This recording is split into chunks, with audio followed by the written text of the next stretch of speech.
It's a beautiful day to be alive here at the peak of recorded human civilization. Meaningwave, because music is everything. I knew this guy. He'd been in a motorcycle accident and it really ruined him. And he was like a linesman, you know, working on the power. And he was working with someone who had Parkinson's disease, and they had complementary inadequacies. And so two of them could do the job of one person. So they're out there fixing power lines in the freezing cold, despite the fact that one was 3/4 wrecked with a motorcycle accident. The other one had Parkinson's. It's like, that's how our civilization works. There's all these ruined people out there. They've got problems like you can't believe. Off they go to work and do things they don't even like. And look, the lights are on. My God, it's unbelievable. It's a miracle. Look, the lights are on. It's a miracle. It's unbelievable. It's a miracle. Look, the lights are on. It's a miracle. It's unbelievable. And we're so ungrateful.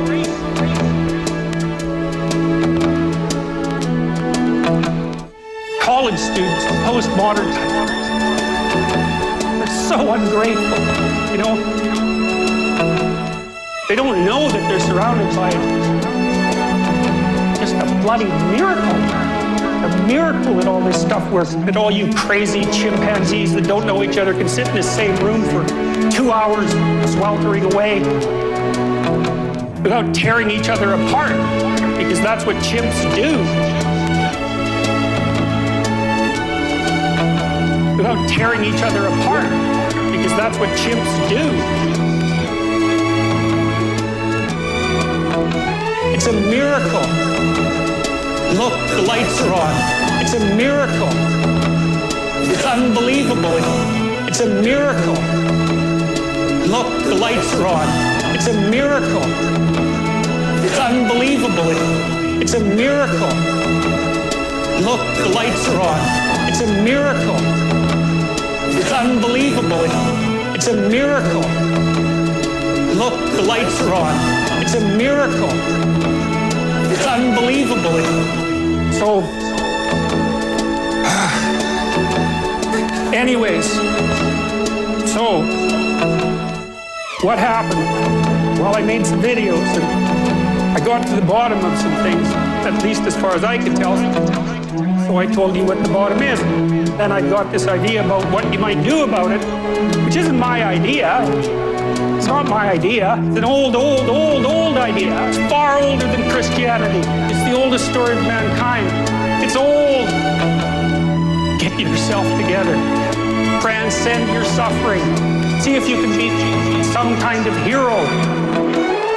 Get yourself together. Transcend your suffering. See if you can be some kind of hero. Get yourself together. Transcend your suffering. See if you can be some kind of hero. Make the suffering in the world less.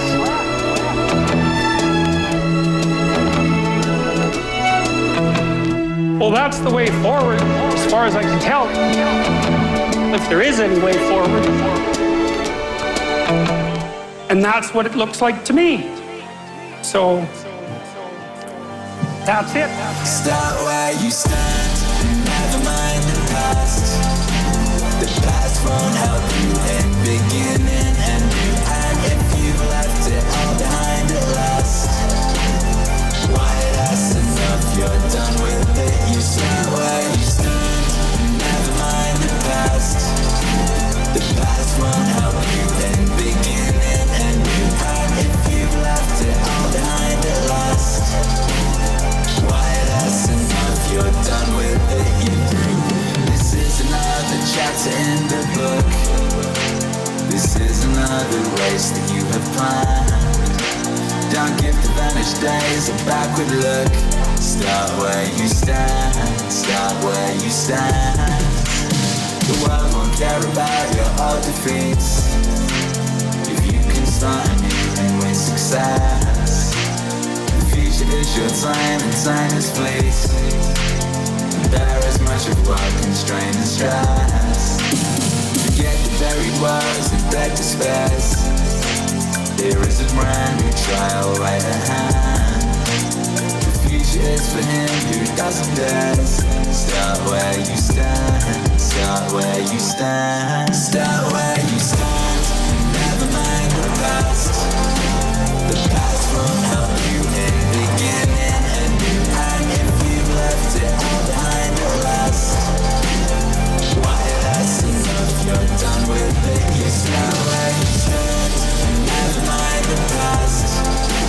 The past won't help you in beginning anew. And if you've left it all behind at last, why that's enough, you're done with it. You do. Our failures will not hold. I'll translate. Today's the thing, tomorrow soon will be. Get in the fight and face it unafraid, and leave the past to ancient history.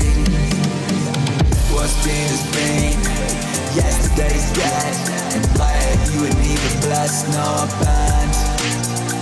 Take courage, man, be brave and try the hell where you stand. Start where you stand. Start where you stand, never mind the past. The past won't help you in beginning anew. And if you left it all behind at last, why that's enough, you're done with it. You start where you stand, never mind the past. The past won't help you in beginning anew. And if you left it all behind at last, why that's enough, you're done with it. You do.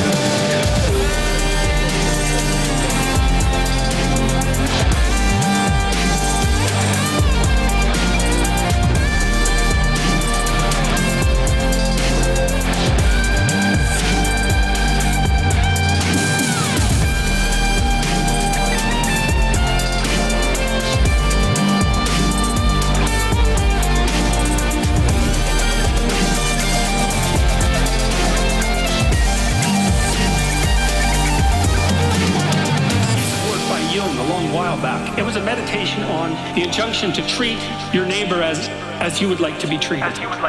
And what Jung pointed out, which I really liked, was that wasn't an injunction to be nice to other people. It was an invitation to reciprocity. It was something like this. It's like you should figure out how you would like to be treated, like you were taking care of yourself, not how you would like people to respond to you. It's more important than that. It's like imagine you had a child that you really cared for, and someone said, well, people will treat this child exactly like you want them to, but you have to figure out what that is. And so then you'd have to sit down for like a month and you'd think, okay, well, how do you want your child to be treated? You don't want everyone just to be nice to him, you want people to challenge him, and you want people to discipline him, and you want people to tell him when he's wrong. It's like, you don't just want everyone to be nice. That's pathetic. It's pathetic.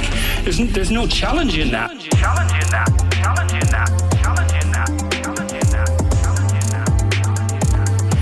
There's no challenge in that.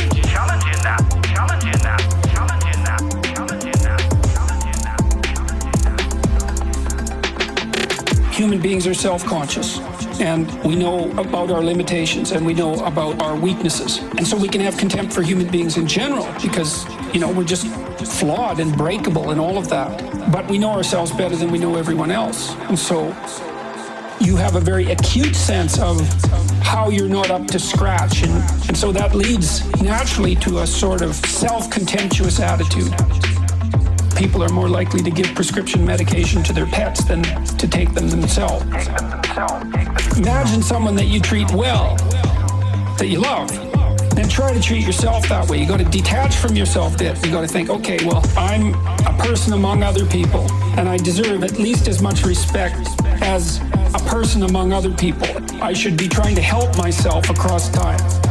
And instead of being self-contemptuous and self-destructive, I need to take care of myself as if I'm potentially valuable, and to lay out my life that way.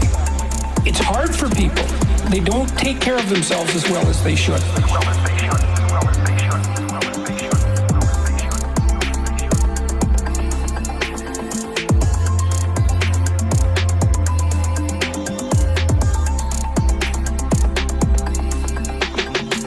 care of your room, take care of your things, like have some respect for yourself as a miraculous being, because that is actually what you are. There is a lot of potential within you.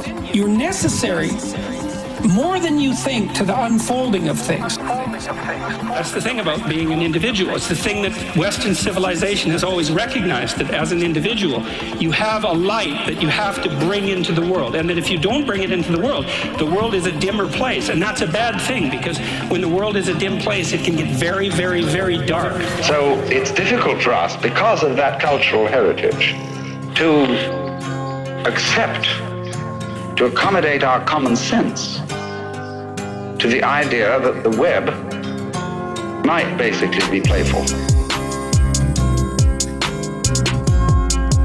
That it might be like somebody saying, won't you come and play with me? Child. And the other child has some little hesitation. I don't know whether I ought to play with you. You come from the wrong side of the track. I don't feel like playing today. I feel serious. I don't think play is important. We ought to do something real, like wash the dishes for mother, who, incidentally, has forgotten that the whole point of washing the dishes is playful. Arranging patterns of life is playful. Arranging patterns of life for nice, for playful. Arranging patterns of life is playful. Arranging patterns of life for nice, for playful. You don't wash the dishes for a serious reason. You like the table to look nice, you know. You don't want to serve up the dishes for dinner with all the leavings of breakfast still lying on them. So why do you want the table to look nice? Well, again, it's for nice. You like the pattern of it that way. People get terribly compulsive about doing these things. And they think that going on, arranging the patterns of life is something that's a duty. That means a debt, that you owe it to yourself or to your family or to someone or other. You're in debt. See, that's the trouble. When a child comes into the world, the parents play an awful game on it. Instead of being honest, they say, we've made such great sacrifices for you. Here we are, we've supported you, we've paid for your education, and you're an ungrateful little bastard. And the child feels terribly guilty, because what we do is we build into every human being the idea that existence is guilt.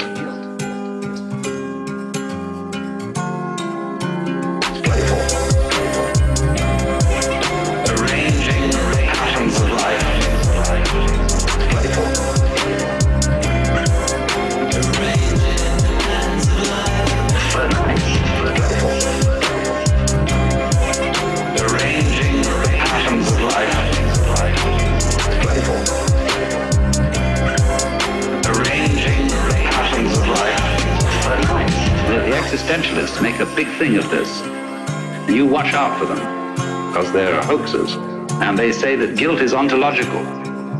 If you're not feeling guilty, you're not human. That was because Papa and Mama said, look at all the trouble you've caused us. You shouldn't dare to exist. You have no rights, but maybe we'll give you some out of the generosity of our hearts, so that you'll be permanently indebted to us. And so everybody goes around with that sort of thing in their background, unless they have different kinds of papas and mamas who didn't play that trick. And if they don't do it, somebody else does it. Auntie comes around and says, you don't realize what your father and mother have done for you. You think, you can just stay around here and goof off, but they have sweated blood to give you your clothes and food and so on, and you ought to be grateful for it. But that's not the way to make people grateful. They won't be grateful that way. They'll imitate gratefulness. They'll go and put on a big show and say, oh, thank you so much, I feel so indebted to you, and so on and so forth, and they'll make it look good. But isn't real. But isn't real. Because, actually, one's father and mother had a great deal of fun bringing you into being, or we hope they did. and they wanted to do that the worst way, they have no reason to complain about all these things and try and make the children feel guilty. Playful.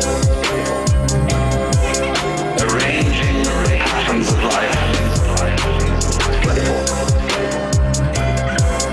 Arranging patterns of life. So nice. Playful. Arranging patterns of life. Playful. Arranging patterns of life. So nice.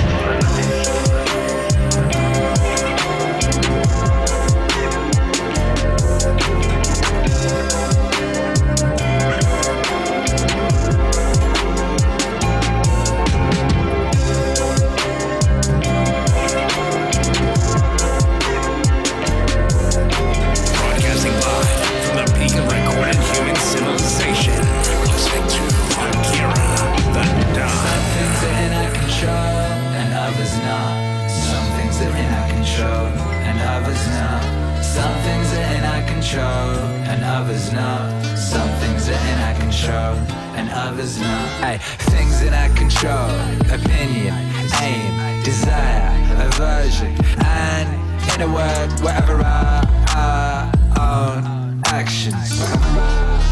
Hey, hey, hey, things are not in our control: body, property, reputation, command, and in a word, whatever our not our own actions. Hey, hey, actions. The things in our control are by nature free, unrestricted and unhindered, unrestricted.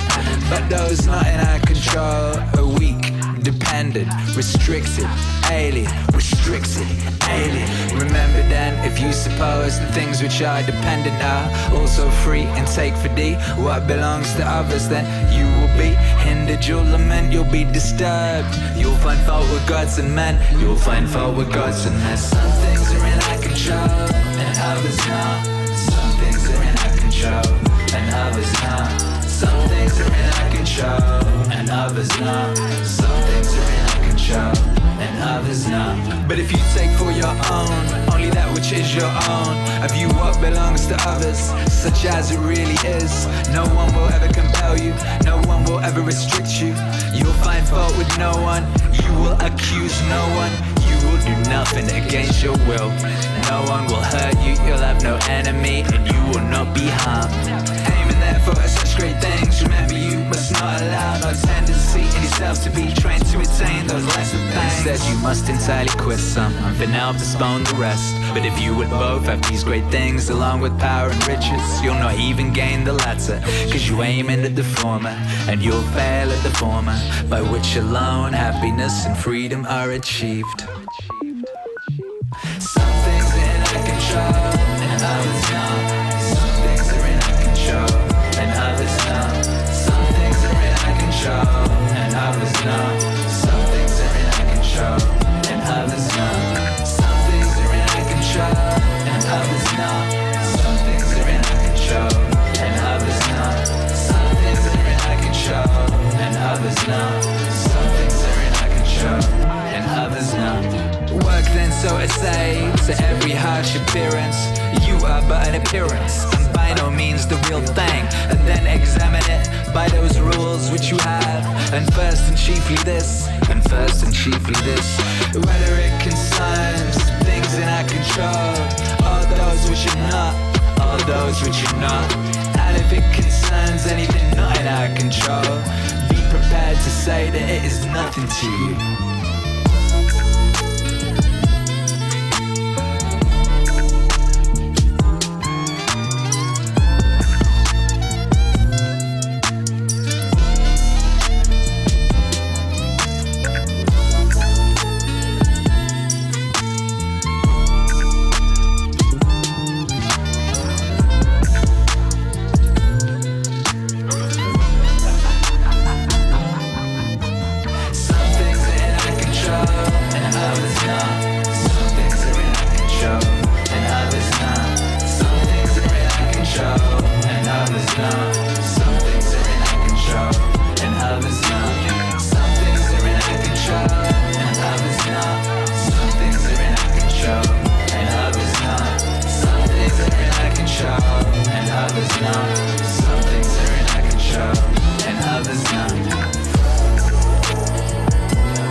Most people are good.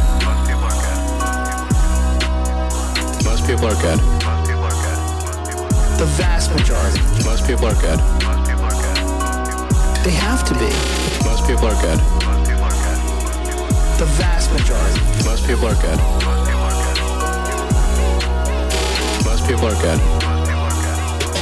The vast majority. Most people are good. They have to be. Most people are good. The vast majority. I mean, you know, strangely, I think a lot of people don't like humanity and see it as blight. But I do not.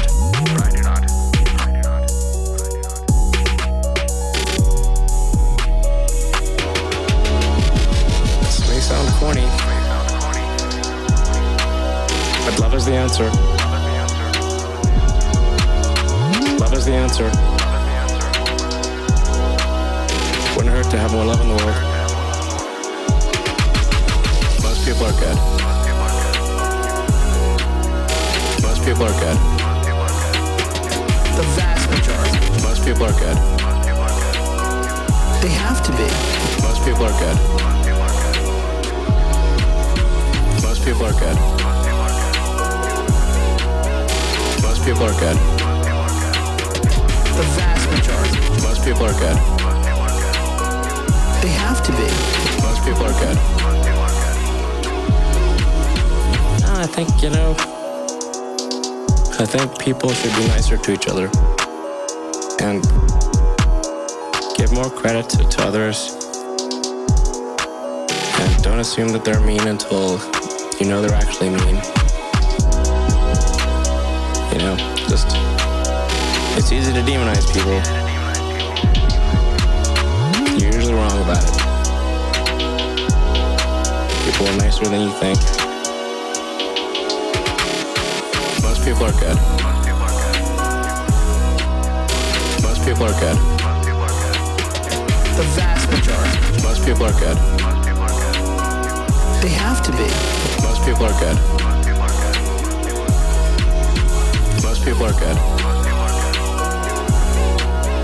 Most people are good. The vast majority. Most people are good. They have to be. Most people are good.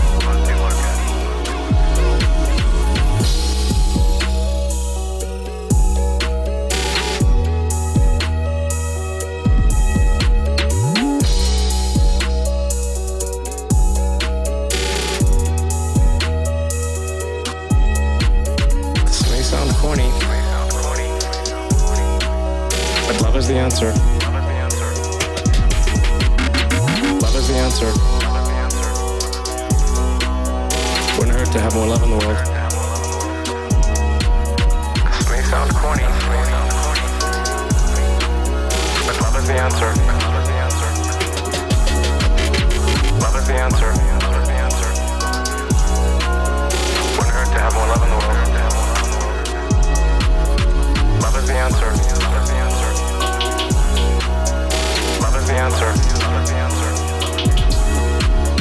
Love is the answer. Wouldn't hurt to have more love in the world. Make the future exciting. Something you look forward to. You know, with Tesla, we're like trying to make things that people love. How many things can you buy that you really love? That really give you joy? So rare, so rare. I wish there were more things. That's what we're trying to do. Just make things that somebody loves. Like, what are the set of things that can be done to make the future better? You know, I think that a future where we are a spacefaring civilization out there among the stars, that's what we should strive for. Out there among the stars, this is very exciting. Out there among the stars, that's what we should strive for. This makes me look forward to the future. It makes me want that future. You know, there need to be things that make you look forward to waking up in the morning. You wake up in the morning, you look forward to the day, forward to the future. In a future where we are a spacefaring civilization and out there among the stars, I think that's very exciting. That is a thing we want. Whereas if you knew we would not be a spacefaring civilization but forever confined to Earth, this would not be a good future. That would be very sad, I think. No, I just think like there are two futures, and one future is we're out there among the stars, and the things we read about and see in science fiction movies, the good ones, are true. We have these starships, and we're going to see what other planets are like, and we're a multi-planet species, and the scope and scale of consciousness is expanded across many civilizations and many planets and many star systems. This is a great future. This is a wonderful thing to me. And that's what we should strive for. Out there among the stars, that's what we should strive for. Out there among the stars, this is very exciting. Out there among the stars, that's what we should strive for. This makes me look forward to the future. It makes me want that future. Life has to be more than about solving problems. If all that life is about is solving problems, why bother getting up in the morning? There have to be things that make you proud to be a member of humanity. Only a handful of people went to the moon. And yet, we all went to the moon. We went with them vicariously.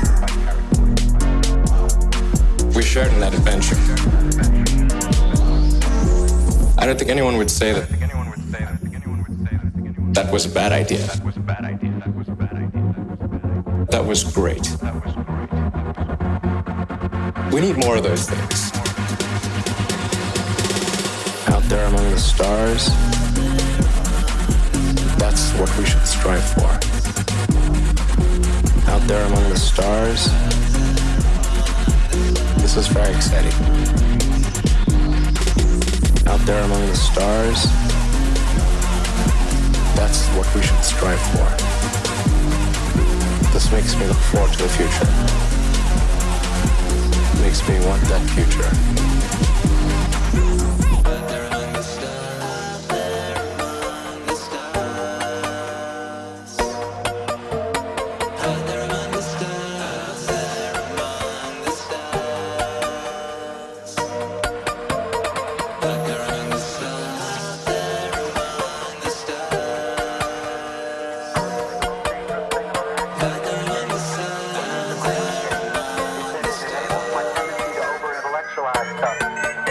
Get lost in abstract arguments inside my head instead of simply paying attention to what's going on right in front of me. Paying attention to what is going on inside me. As I'm sure you guys know by now, it is extremely difficult to stay alert and attentive instead of getting hypnotized by the constant monologue inside your own head. Maybe happening right now. 20 years after my own graduation, I have come gradually to understand that the liberal arts cliche about teaching you how to think is actually shorthand for a much deeper, more serious idea. Learning how to think really means learning how to exercise some control over how and what you think. It means being conscious and aware enough to choose what you pay attention to and to choose how you construct meaning from experience. Learning how to think. Learning how to think. Learning how to think. Learning how to think because if you cannot exercise this kind of choice in adult life, you will be totally hosed. Think of the old cliche about, quote, the mind being an excellent servant but a terrible master. This, like many cliches, so lame and unexciting on the surface, actually expresses a great and terrible truth. It is not the least bit coincidental that adults who commit suicide with firearms almost always shoot themselves in the head. The head. They shoot the terrible master. And the truth is that most of these suicides are actually dead long before they pull the trigger. And I submit that this is what the real, no bullshit value of your liberal arts education is supposed to be about. How to keep from going through your comfortable, prosperous, respectable adult life dead. Unconscious. A slave to your head and to your natural default setting of being uniquely, completely, imperially alone. Day in and day out. That may sound like hyperbole or abstract nonsense. Let's get concrete.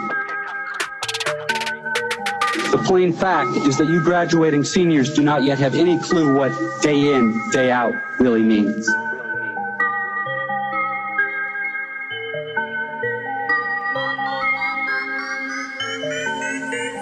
Learning how to think. Learning how to think. Learning how to think. Learning how to think. Learning how to think. Learning how to think.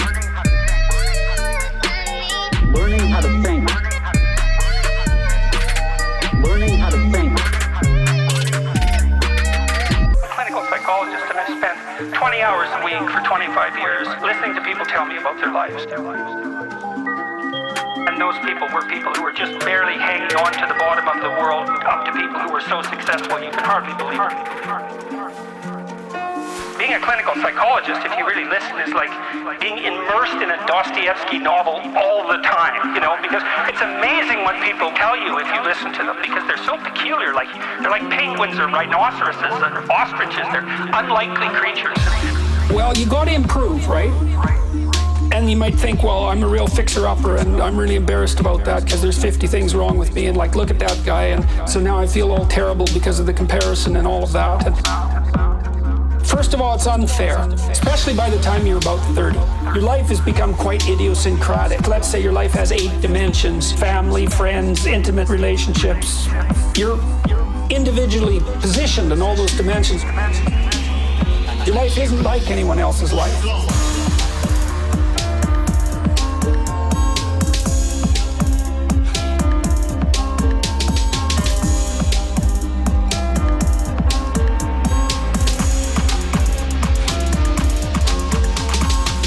So you see someone who's doing better than you, it's like you're only seeing one dimension at one slice of time. So it's not reasonable. You don't have the whole picture. And then you get down on yourself and take the spirit out of yourself, and you get bitter and resentful. There's nothing good about that. But you do need to improve. There's not as much of you as there should be. So what's the comparison? Well, that's easy. Just say, okay, well, here's my position in time and space right now. Here's my virtues and fault. I can be a little bit better tomorrow in some minor way. Well, that's the right comparison, because you are very much like you. Everything's the same about you. Everything's the same about you. And so it's the perfect comparison. You just don't have insight into the tragedy of someone else's life. You might think, well, he's rich and successful. It's like, yeah, but you just don't know. You don't know what his relationship is with his wife or his children. You know, you don't know that he's gone through 2 divorces and his daughter won't talk to him and one of his kids is schizophrenic. And the point is, you should be better than you are, but it's not because you're worse than other people. It's because you're not everything you should be. And so you got to pick the comparison right. And then that's also ennobling and instantly hopeful. There is absolutely no doubt that you can be slightly better tomorrow than you are today. There is definitely something that you can do today that will make you slightly better for the next day. Always. Okay. You're 85, you have Alzheimer's, you're done. Sometimes you're done. Most of the time you're not, and most of the time there's something within your grasp that you could put right. See, that's the fundamental issue. It's like life is tragic. It's full of suffering and it's full of malevolence. There's no doubt about that. And it's brutal. It's more brutal than you can even imagine in some ways, or willing to imagine. But there's something you could put right. And we don't know what would happen if you put everything you could right, if you put it right. And then we don't know what would happen if everyone did that. But you can be certain that it would be less tragic and less malevolent. And so, like... You don't have anything better to do. Meaningwave.com. Because happiness is a side effect of meaning.